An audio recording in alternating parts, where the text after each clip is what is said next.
Hello, everyone. It's Charlton. Please subscribe to my channel. Tap the notification bell. I would appreciate it majorly. So, just a few minor updates about the two missing kids, JJ Vallow and Tylee Ryan, and some of the other characters that surround this story. You know, if I could just right out of the chute, my theory is that I believe the two kids are still alive. I do. I believe they're with family or friends of family. Who knows where? I don't know where. And I could say I don't think they're in Tennessee. I could say that pretty confidently. Anyways, I got this theory, this crazy theory, dude, that Charles Vallow and Alex Cox and Tammy Daybell. I believe they all three managed to somehow fake their deaths, and they're all still alive. It's likely the kids are with them, but I don't know.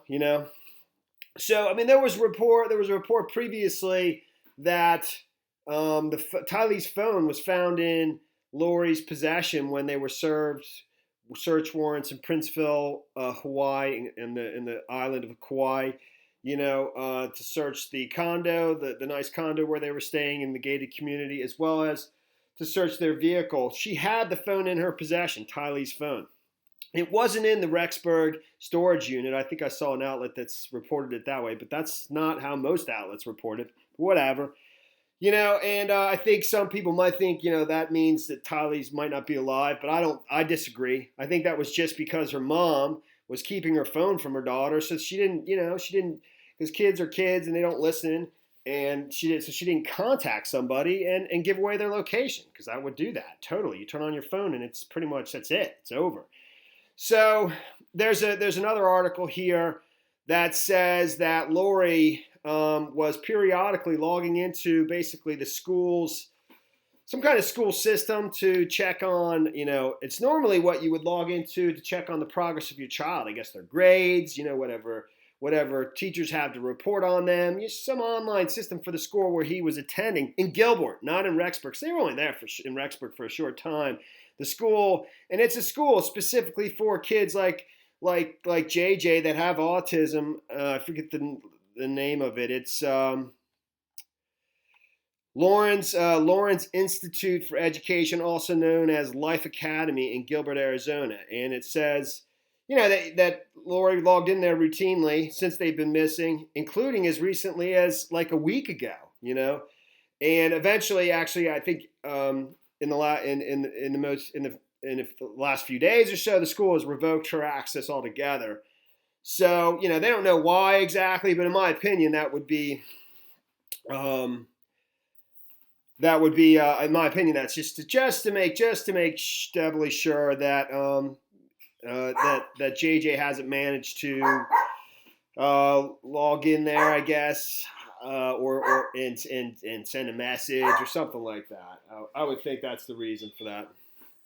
So that's pretty much the extent of the whole story. I could quickly cruise through this just so you know what's in here. It would appear, and this is the Margaret Trevelyan, the co-founder and CEO of Life, the school where JJ attended, has released a statement outlining the timeline of the little boy's enrollment, as well as the news that his mother, Lori Vallow, has repeatedly continued to sign into the school's classroom monitoring system using a special app, even though JJ has not been a student at the school since September 2019. Quote, it would appear that an application or phone identified as Lori Vallow has been continuously monitoring JJ's classroom communication system we use between the classroom and the parents, in addition to our organization as a whole, Trevelyan says in the statement, which was provided to People. I guess that's People magazine. Yeah, it is.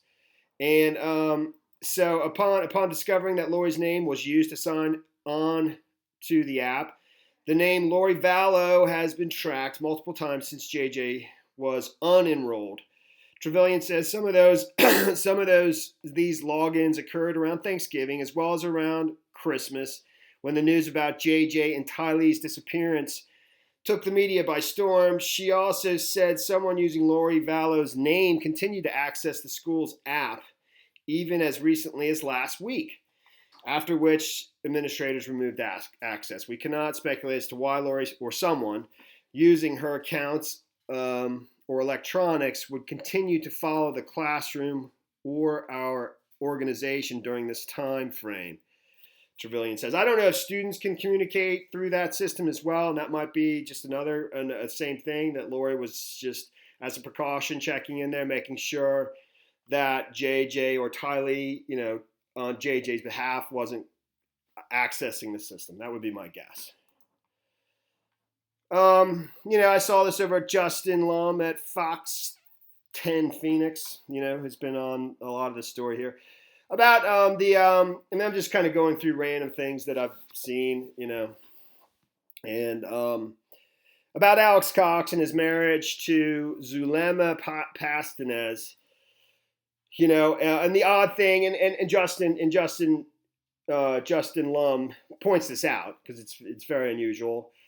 I might have seen this once or twice in other places, but I take in so much information that wires do get crossed from time to time.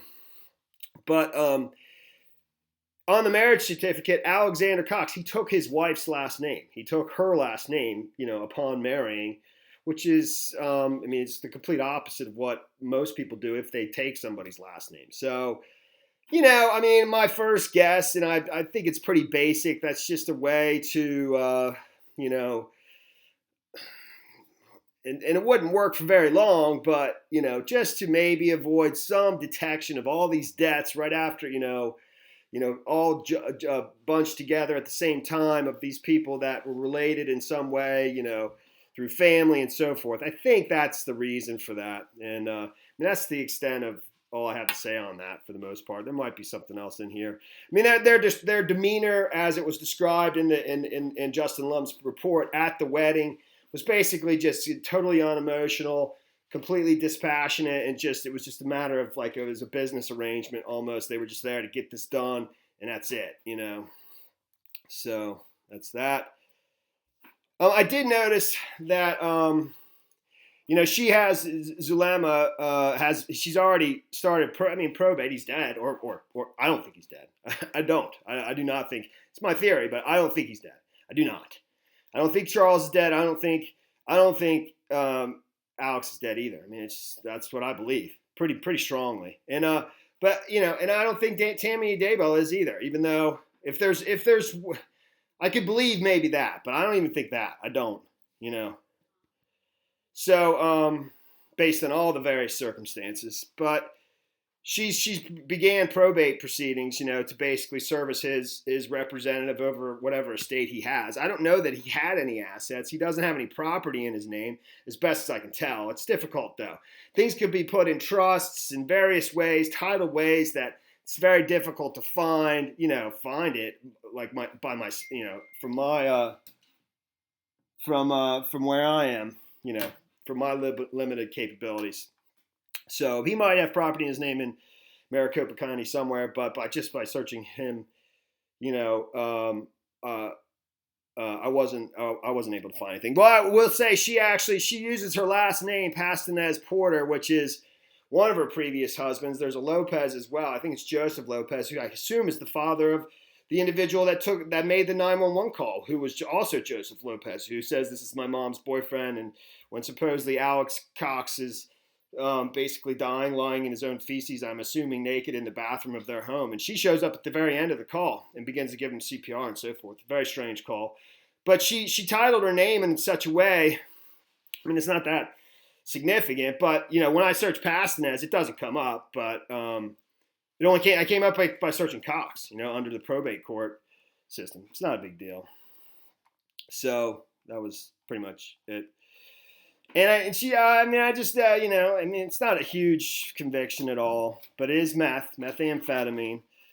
I think she was being charged for a class 4 felony. I don't know if she was found guilty for that and then possessing drug paraphernalia. I think that, it was pled down. The possession of drug paraphernalia was dismissed, and she basically, may have pled down that I don't know what class 4 felony. I think class 1 is the worst. So class 4 would be pretty low, I would think. But it's a felony possession of methamphetamines, which she basically, I think, I don't know. I thought it said that was, she was found guilty of that. Well, yeah, it is. Pled guilty as charged. Pled guilty as charged. Dangerous drug possession use. Drug paraphernalia possession use was dismissed. Plea other. So they plead that to get rid of that, and she pled guilty to the dangerous drug possession use, which is methamphetamine. Anyways, and that's it, dude. That's pretty much it for now.